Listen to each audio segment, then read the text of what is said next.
அனைவருக்கும் வணக்கம். சுபமாரிமுத்து திருப்பூரிலிருந்து. பூர்வீக சொத்து தடையில்லாமல் கிடைக்க ஆதிகால பரிகாரம். 5ஆம் இடம் தான் பூர்வீகம், 5ஆம் இடம் தான் குழந்தை. யாருன்னே தெரியாத குழந்தைகள் எங்கே இருக்காங்கன்னு கேட்டிங்கன்னா ஆதரவற்ற ஆசிரமத்தில் தான் இருக்காங்க.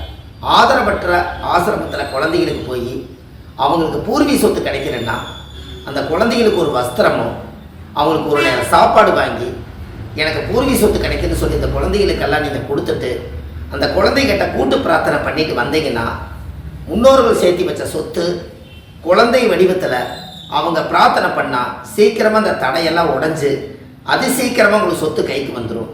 அதுக்கப்புறம் அந்த இடத்த வாங்கி நீங்கள் குலதெய்வத்துக்கு ஒரு பங்கு எடுத்து சாமி கும்பிட்டுட்டு நீங்கள் இடம் தட வீடு வாசல் சொத்து சுகமெல்லாம் வாங்கி சந்தோஷமாக வாழ்ந்து குலதெய்வத்தினுடைய அனுகிரகத்தால் நீங்கள் நல்லா இருப்பீங்க. ஆதரவற்ற ஆசிரமத்துக்கு போயிட்டு வாங்க. நன்றி, வணக்கம்.